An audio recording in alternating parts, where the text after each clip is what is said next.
ladies and gentlemen, I'm glad to welcome you at the Farnesina and to open this conference at the presence of many global ICT players.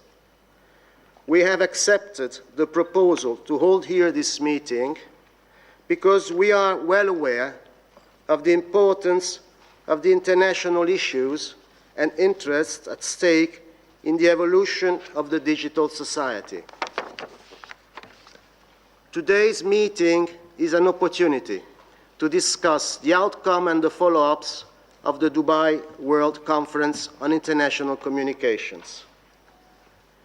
Italy played an active role in Dubai, fostering dialogue and trying to bridge divides among parties. This constructive spirit continues to inspire the Italian government in its contacts with the European and global partners, and in the debate with the private sector on the results of the conference. At the same time, we encourage interaction among all the relevant stakeholders, national and international, public and private. Especially the private sector, with its know-how and its resources, is essential for the success of our efforts aimed at developing adequate infrastructure, bridging the digital divide, and facilitating access to information and communication technologies. In our country too, millions of citizens and many companies are still excluded from the broadband connection. In an interconnected world, the internet highways too often stop at our borders, an obstacle to competitiveness and growth that we must overcome. Cooperation among public and private stakeholders is required by the very nature of the internet, which enables people, companies, organizations, and states to interact. The greatest innovation of the 20th century, as defined by Nobel laureate Rita Levi-Montalcini, has eroded spatial and social barriers. Every day, 2 billion internet users communicate ideas, make news, share information, and influence governments with emails, blogs, and social networks.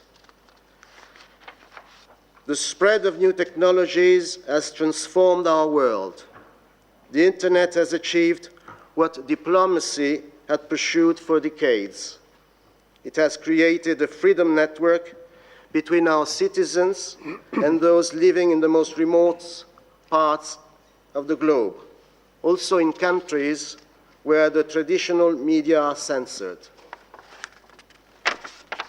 It is an extraordinary victory of our time, allowing us to understand the political, economic, and social aspirations of different people, especially those expressed by the new generations.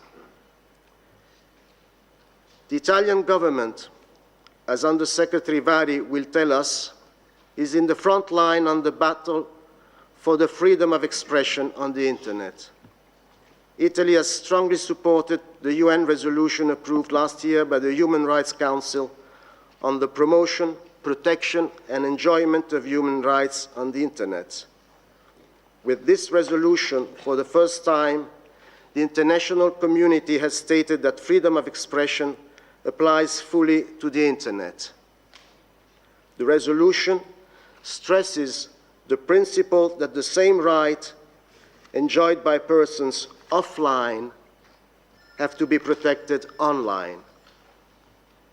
When it comes to freedom of expression, Italy is convinced that the internet governance should not be subject to intergovernmental regulations. We are for an open and transparent cyberspace and for a multi-stakeholders approach. However, we acknowledge the dangers of a place where information and ideas can go through unfiltered. The internet is being exploited to commit crimes, undermine political rights, violate privacy, and hinder economic activities. Terrorists, fanatics, drug traffickers, pedophiles, organized crime make use of the internet to threaten the security of our society, of our children, of our peoples. And intellectual property piracy thrives on interactive networks where copying, counterfeiting, and distributing copyrighted material to an unlimited number of users have become much easier. The internet requires a major national and international paradigm shift to ensure that the cyberspace is extensively yet lawfully exploited. A shared framework for the effective protection of valuable creative content and economic profit is vital. We should not forget that the internet industry flourished under the protection of patent law, which provided a reward for research, investment, and development, triggering a progress cycle. At the same time, nobody should hijack the internet and the social networks to spread terror or deny human rights. These vehicles for freedom must always respect the dignity of the others and must never be a tool of aggression, not even verbal, but remain a place for dialogue. We shall never tolerate those who use the web to incite to violence. The paradox of tolerance, expressed by a well-known philosopher, is also valid for the internet.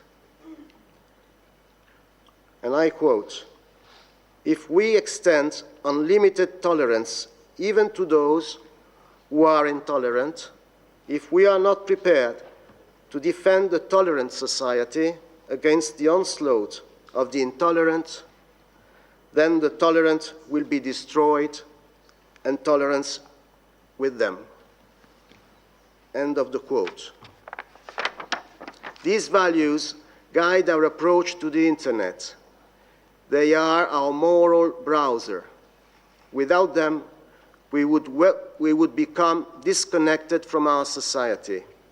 We want to make them a reality in the virtual space, seeking to find a balance between internet freedom and security, between the right to receive free information and the need to combat cybercrime. Cyber confidence building measures could help us strike this balance. To this end, we encourage governments and all the other stakeholders to share best practices and build cyberspace management capacity. New technologies call for new forms of responsibility. In a world where the protection of transport, energy and water distribution networks, of the banking market, telecommunications, and financial systems depends on the cyberspace, this must remain a top global governance priority. One important factor in tackling cyber threats is the ability of individuals, communities, enterprises, and governments to respond and adapt to crises. The resilience of our societies and their values is fundamental. But a secure, safe digital environment cannot be developed by governments alone. A responsible attitude of users, content providers, right holders, and policymakers is then required to make the web a safer area. The internet has strengthened the influence of civil society by building networks among individuals and promoting pluralism. Now civil society is called to play an ever-increasing role in order to introduce ethical behavior and accountability in the internet and to guarantee a responsible use of its tools. I'm confident that this meeting will contribute to this goal as together we endeavor to advance the internet agenda over the world. And I wish to all of you, on behalf of Minister Terzi, who could not be here as he has wished, the success of your works.